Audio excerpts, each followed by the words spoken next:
de cladograma, tá? Pretende-se construir um cladograma hipotético em que serão analisadas relações filogenéticas entre os organismos A, B e C.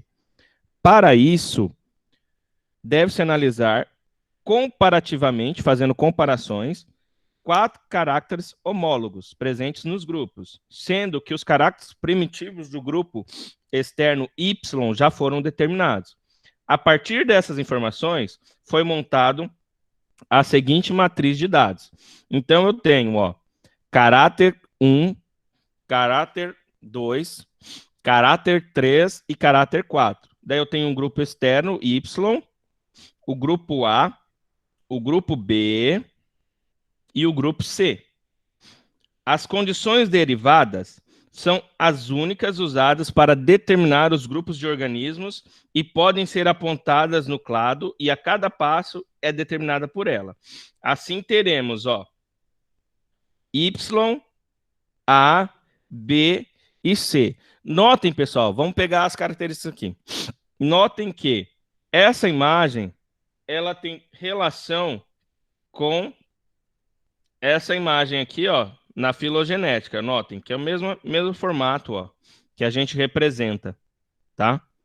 Ó, só para vocês ir pegando os pontos aí. Então eu tenho aqui, ó, peixes, eu tenho anfíbios, eu tenho os mamíferos, tá bom? Daí eu tenho a raiz, ó, né, como no todo. Eu tenho o ramo, eu tenho a raiz, tá? Os eventos e o tempo, ó.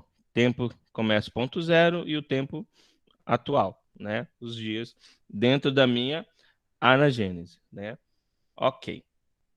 Voltado lá, ó, notem aqui, ó, como é expresso, ó. Mesma forma, ó, olhem a semelhança da maneira que eu exponho ou desenho a minha anagênese, a minha classificação e comparação, ó. Então esse, ó, ele é um cladograma hipotético montado com base na matriz, ou seja, o clado deve ser montado com o menor número de dados possível.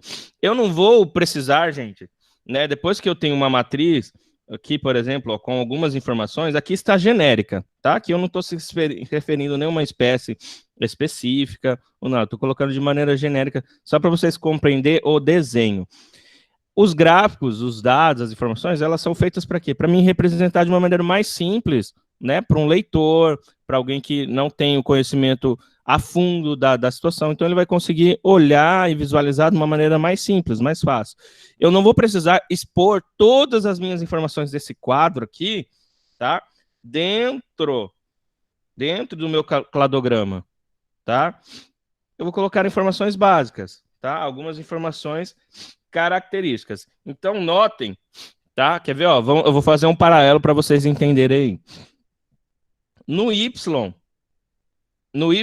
eu tenho algum quadro que está com cor? No Y, tem algum quadro que está com cor? Né? Eu pergunto a vocês. Pelo menos no meu, estão todos brancos. No de vocês, acredito que também, tá? Os meus também, Tá tá tudo tudo branco. Então, Tá igual beleza. o seu. Então, ótimo, né? Então, a gente já não tem erro, não tem falha aqui, tá correto. Olha lá, vamos lá no nosso cladograma, galera. Ele está em branco. Ó, olha a letra Y lá, ó. Eu não tenho nada, né? Nenhum risco, nada lá embaixo na minha raiz, tá? Coloquei para gravar, Johnny. Tá gravando, pode ficar tranquilo, tá? Então, ó, notem que eu não tenho nada ali na minha raiz. Beleza?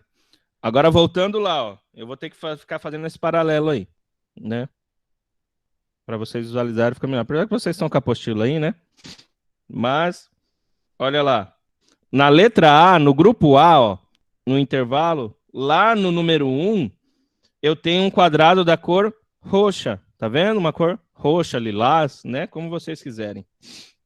Olhem que aqui no intervalo, eu tenho uma cor lilás, tá? Entre o Y e o A. Vocês estão vendo? Então, eu estou representando lá, ó, número 1, tá? Ó, uma cor lilás na minha raiz, nesse intervalo. Isso é uma representatividade, tá bom? Dentro do meu cladograma. Vou voltar lá em cima. Ó, Eu tenho o grupo B, eu tenho a cor lilás, eu tenho a cor verde, eu tenho a cor amarela, tá? No grupo B lá. E já vou olhar aqui o grupo C, ó. Eu tenho todas as cores, né? Dentro do meu caráter de 1, 2, 3 e 4, tá bom? Todas as cores preenchidas. Olhem lá agora, ó. No intervalo de A a B, na minha raiz eu tenho a cor verde e a cor amarela. E de B a C, eu tenho uma cor mais forte, um lilazinho, um roxo mais forte. Beleza? Então, é só uma representatividade, gente, né? Eu estou dizendo aqui, dentro desse meu cladograma, que eu estou com a representatividade, né, por inteira, tá? Em todo o meu desenho, ó, daqui do rosinha até o roxo, beleza? Ó, eu tenho todos, ó, todas dentro desse meu grupo, eu tenho o caráter de todos os preenchidos, ó, de A, de B, de C. É só maneira de eu representar. Eu peguei um de cada, ó, um rosinha, um verdinho, um amarelinho e o roxinho, normal, ó. A, B e C, tá? Então, eu tenho um traço, né, genético ou característico de cada espécime no meu cladograma. Então, ó, ele é montado de maneira hipotética. É como o próprio, né, texto diz, baseado que na minha matriz. O clado deve ser montado com o menor número de dados possíveis, tá bom? Ou passos possíveis. Vamos lá. História da classificação dos seres vivos. Alguém lê pra gente aí, por favor? Eu quero ouvir a voz de vocês. Vamos lá. História da classificação dos seres vivos. Página número 9. Posso ler, professor? Pode ler, tá? Tá. A sistemática sofre alterações constantes devido às novas descobertas, o que é possível principalmente graças aos avanços da ciência de modo geral e da obtenção de novos dados sobre as espécies e grupos de organismos. Com base principalmente na biologia molecular, as relações filogenéticas se alteram, tornando-se a classificação dos seres vivos algo muito dinâmico, acarretando inúmeras divergências ou corroborando, é isso mesmo? É isso mesmo. Isso mesmo. As classificações já existentes. Com os novos dados moleculares, surgem diferentes vertentes de classificação e que, a partir de reflexões e pesquisas, transformam o conhecimento atual, aprimorando a ciência. Para compreender essas mudanças e o porquê de sua ocorrência, será feito um breve histórico sobre os sistemas de classificação adotados ao longo do tempo. A primeira classificação, então, como visto anteriormente, foi proposta por Aristóteles no século IV a.C. No século XVIII, Linneu determina que, ao reino das plantas, deve-se incluir todos os organismos fotossintetizantes, procariontes e eucariontes, as bactérias não fotossintetizantes e os fungos. Ao reino dos animais pertenciam os organismos heterótrofos, que se deslocavam no ambiente, os protozoários e os metazoários. Nesse aspecto, um grupo de organismos se destacou entre os taxonomistas. As euglenas eram unicelulares, fotossintetizantes e com capacidade de locomoção. Mediante essa dificuldade, surgiu uma nova classificação em 1866, proposta por Ernest Haeckel, propondo a existência de um terceiro reino denominado protista, no qual encontravam-se todos os unicelulares eucariontes, as esponjas e todas as bactérias, as quais pertenciam ao subgrupo Monera. Estes reinos foram apresentados usando uma árvore da vida, concebida na visão de Darwin, de quem era grande defensor. Apesar dessa nova classificação, alguns organismos, como o caso das esponjas, ainda não se adequavam aos critérios propostos. Em 1938 e novamente em 1956, Herbert Copeland propôs 4 reinos, destacando a diferença entre procariontes e eucariontes e a existência ou não de tecidos. Nesse sentido, foram propostos os seguintes reinos: o reino Monera, que são os do procarionte, reino Proctistas, unicelulares eucariontes, heterótrofos, os protozoários, autótrofos, as algas unicelulares e as multicelulares sem tecidos verdadeiros, demais algas e fungos. Reino Metafita, plantas, e Metazoa, animais. No entanto, o reino Proctista englobava todos os organismos que não se enquadravam nos demais reinos, o que tornava esse sistema de classificação imperfeito. Robert Whittaker, em 1957 e em 1969, com o intuito de sanar as dúvidas presentes no sistema de Copeland, sugeriu uma versão mais elaborada composta de 5 reinos, baseando-se nas formas de organização do corpo, a saber, unicelular procarionte, unicelular eucarionte, multicelular eucarionte. Ele saiu da sala. Ave Maria de novo. Não, agora já acabou a aula dele, só tem 10 minutos. Ave Maria. É aquele texto de português pra amanhã, é? Não sei, tem a atividade da página. Tem a atividade da página 12 que é para amanhã. Aquele texto, aquela crítica lá é para quinta-feira. Ah, tá. Eu vou sair daqui então. Também. Saí.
Bora lá, só fechar, gente. 10 minutos dá pra fazer muita coisa.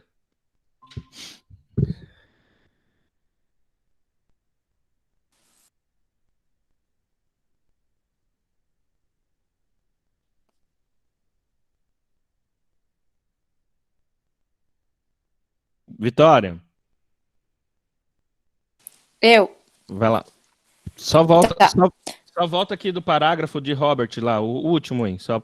Eu vou ler o último parágrafo de novo. Isso, último parágrafo, só pra gente fechar. Tá. Pode ler. Robert Whittaker, em 1959 e em 1969, com o intuito de sanar as dúvidas presentes no sistema de Copeland, sugeriu uma versão mais elaborada composta de 5 reinos, baseando-se nas formas de organização do corpo, a saber, unicelular procarionte, unicelular eucarionte, multicelular eucarionte. Para este último, considerou as formas de nutrição autótrofo, fotossintético, nas plantas, heterotrófico por absorção, que é os fungos, e heterotrófico por ingestão, que é os animais. Admitia várias dificuldades e considerava protista um grupo polifilético. Entretanto, seu sistema de classificação foi usado por anos. Essa última característica aí, só para pegar, havia uma dificuldade grande de considerar o grupo protista como polifilético, tá? Isso lá nessa época, tá? Por isso que o texto aborda isso aí no final. Mas mesmo assim, essa classificação ela foi usada e é usada por anos, né? E a atual ela se assemelha a isso. Então, assim, Como mais recente, né, nós temos algumas classificações mais atuais, que é o que a gente vai ver aí na próxima página. Aí, ó. Página 10, vamos lá. Ó. No século XX, a genética e o estudo do DNA recombinante tornaram-se importantes na classificação das espécies e na compreensão dos seus parentescos evolutivos. Cal e os colaboradores, em 1970, realizaram estudos baseando-se na análise do RNA, tá? Baseando-se na análise do RNA. Só uma curiosidade aqui, e já vem ao nosso caso, falando de genética e falando de biologia, a vacina, que até então tem dado mais certo, com quase 99,9% efetividade para o coronavírus, ela é feita com RNA do vírus, né? O que eles estão fazendo? Qualquer vacina, gente, como vocês sabem, ela é o vírus, né, que é injetado no ser vivo, né, na pessoa, para que o nosso corpo venha criar o quê? Os anticorpos, né? Diferentemente, o coronavírus, essa injeção, essa vacina, ela está sendo feita com base no RNA, tá, do vírus, beleza? Ela é diferente, de uma certa forma. Não vai ter ingestão ou injeção do vírus, né? Apenas de RNA, e o nosso corpo vai conseguir criar da mesma forma os anticorpos. Em 1982, Lynn Margulis e Carlene publicaram o famoso livro Cinco Reinos. A versão portuguesa saiu em 2001, a partir da nova edição lançada em 1998. Nele, apresentava o sistema de Whittaker, com algumas modificações, enquadrando as algas multicelulares e o reino protista, tá? Ou protectista. Em 1990, Oese e os colaboradores propuseram categoria superior a reino, denominado o domínio. Devido a essa grande diferença entre os procariontes, estes foram divididos em dois domínios. O Archaea, que é o antigo grupo das arqueobactérias, os quais não são mais considerados bactérias e estão mais, página 10, Gisele, mais consideradas bactérias e estão mais intimamente ligadas aos eucariontes do que às bactérias.